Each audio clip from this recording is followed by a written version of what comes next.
Salut à tous, j'espère que vous allez bien. On se retrouve pour la review du scan 787 de Kingdom, et encore une fois, Ara nous a vraiment régalé. Il est vraiment fort pour nous faire des petits flashbacks sur des personnages afin qu'on en apprenne un peu plus sur eux, et qu'on ait plus d'attache. Puis on a le droit à la fin du combat entre Shiryu et Diaga, et elle est phénoménale. Et ça fait vraiment du bien de voir un combat aussi sanglant dès le début de cette bataille. Avant de commencer la review, abonne-toi, ça aide énormément la chaîne. Le scan commence avec le flashback de Diaga et Konsaro, deux loups solitaires. On peut voir que même dans leur jeunesse, ils étaient terriblement puissants, et qu'ils avaient la même mentalité de se mélanger avec personne. Mais plus le temps passa, et plus ils se rapprochèrent, jusqu'à devenir amis, à force de traverser les champs de bataille côte à côte. Mais ce qui marqua vraiment leur amitié, ce fut la coupe de sang de loup qu'ils s'échangèrent. Et suite à ça, on a eu un moment vraiment touchant entre les deux. Diaga dira même qu'à sa mort, si on lui demandait la chose dont il a été le plus heureux, ça serait d'avoir accepté ce serment avec Konsaro. Ara est vraiment trop fort pour ces petits flashbacks. Il n'a pas besoin d'en faire des caisses, car ce sont des personnages assez secondaires, mais il nous en donne juste assez pour qu'on apprécie les personnages et qu'on ait suffisamment d'attache pour eux, pour vibrer durant leur combat et être triste à leur mort. On revient d'ailleurs au combat entre Shiryu et Diaga, et j'ai vraiment eu des frissons de fou. Après s'être fait salement entailler au niveau de la nuque, Diaga arrive à trouver la force nécessaire de lui mettre un gros coup au torse, ainsi qu'un énorme coup de masse sur la tête, qu'elle para un peu avec le bras, ce qui le cassa. Mais dans un dernier élan de rage, elle trouva la force de complètement lui trancher la gorge afin de le tuer. J'ai vraiment kiffé ce moment. Voir une telle violence, ça fait du bien. Surtout que les planches sont magnifiques. Le combat aura beau avoir été très court, Ara aura réussi à me procurer des frissons de fou. Voir deux monstres de force brute se battre de la sorte, ça m'a rappelé le combat Mubun contre Kanmei. Bon, bien évidemment dans une moindre mesure, mais voir un combat aussi sanglant avec des bras cassés, des éclats de sang et deux personnes prêtes à tout donner, ça m'a vraiment rappelé ce combat. On n'est que le premier jour de la bataille et on a déjà le droit à ça. La suite risque d'être vraiment lourde. Bon, on n'a pas encore vu Shiryu officiellement morte, mais je pense qu'elle va vraiment pas tarder à mourir, suite à ses blessures. Elle va peut-être se jeter dans la bataille, pour essayer de tuer un maximum de personnes. Ça pourrait être légendaire, surtout si elle a des petits flashs de Su'u. Si Ara gère bien la mise en scène, ça serait ouf. Bon, en vrai je dis ça, mais là je pense qu'elle aura même pas la force de se relever, car on voit au regard de Konsaro que c'en est fini pour elle. Sinon, il l'aurait achevé. D'ailleurs ça fait du bien qu'il y ait un personnage qui voit son meilleur ami se faire tuer, et malgré ça ne pas péter les plombs et garder son sang-froid. Bon, il aura quand même tué les deux derniers du trio de meurtriers de Denrimi sans difficulté. Il se sera quand même fait transpercer le bras gauche, chose qui aura peut-être son importance plus tard. Je suis d'ailleurs bien content qu'il ait tué ces deux-là, car c'était de sacrées fraudes. Mais ça m'étonne pas tant que ça. Ara nous les a sortis de nulle part pour pouvoir mettre en avant les généraux de Seika, comme je l'avais dit lors de leur apparition. Konsaro décide ensuite d'aller aider l'armée principale de Zhao afin de prendre la tête d'Usen. Ça va être très compliqué pour l'armée d'Usen de s'en sortir.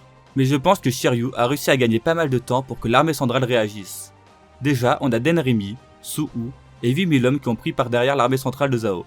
On ne sait pas encore ce qui s'est passé, mais je pense qu'ils les ont mis en difficulté. Par contre, avec Konsaro qui arrive, les 8000 hommes de Su'u risquent d'être pris en sandwich, s'ils ne réagissent pas vite. Mais comme je l'ai dit, Shiryu a dû gagner assez de temps pour qu'il fasse des choses utiles.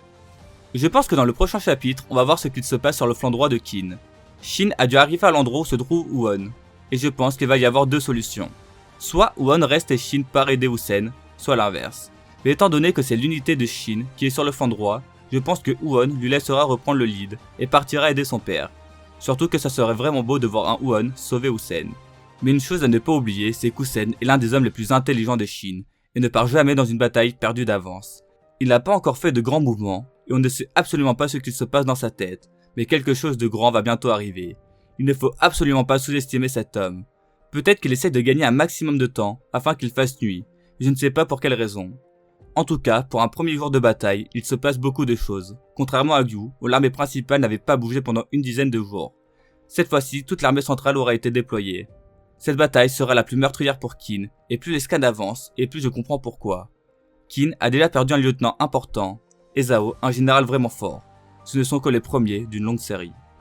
Bon, la review aurait été plus courte que d'habitude car il n'y a pas énormément de choses à dire sur ce chapitre, surtout que je risquerais de me répéter avec mes anciennes vidéos. Mais je pense qu'il y aura beaucoup de choses à dire lors des prochains chapitres, étant donné qu'on va bientôt savoir ce qu'il se passe sur le flanc droit, et on aura aussi sans doute bientôt tout le plan d'Usen, ou en tout cas au moins une partie. Dites-moi en commentaire ce que vous avez pensé du scan, et quelles sont vos impressions sur Shiryu et Diaga. Personnellement, j'étais agréablement surpris de la puissance de Shiryu, je ne pensais vraiment pas qu'elle serait aussi forte. J'aime vraiment quand Ara arrive à nous surprendre de la sorte. Diaga, j'ai vu certains dire sur Twitter que c'était une fraude. Personnellement, je pense pas. Certes, il était présenté comme quelqu'un de très puissant, mais quand on voit des Su'u qui le comparaient à Mubu, on savait très bien que c'était faux. Puis même s'il est loin du niveau de Mubu, ça reste un général vraiment puissant, mais il est tombé sur quelqu'un de vraiment puissant aussi. Déjà qu'il avait subi des dégâts avant son affrontement contre Shiryu. Surtout que cette dernière l'a un peu pris par surprise, donc on peut pas vraiment lui en vouloir. De toute façon, les généraux qui vont le plus briller à Seika, ça sera Kansaro et Shibashu. Et j'ai vraiment hâte de voir à quel point leur puissance peut aller loin. Et j'ai déjà énormément de mal à voir un personnage tenir tête à Kansaro dans l'armée de Kin actuellement, alors quelqu'un pour tenir tête à Shibashu, ça va vraiment être compliqué. Pour Kansaro, je pense vraiment que ça sera Uon ou Aku. Dans les deux cas, c'est vraiment un combat que j'aimerais voir.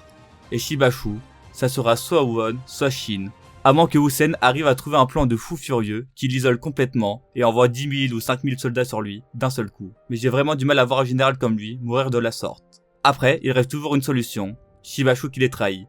Et pour ceux qui ne savent pas pourquoi je pense ça, allez voir ma dernière review, j'explique tout en détail. Si la vidéo t'a plu, n'hésite pas à t'abonner et à liker la vidéo. Sur ce, bonne journée et vive Kingdom.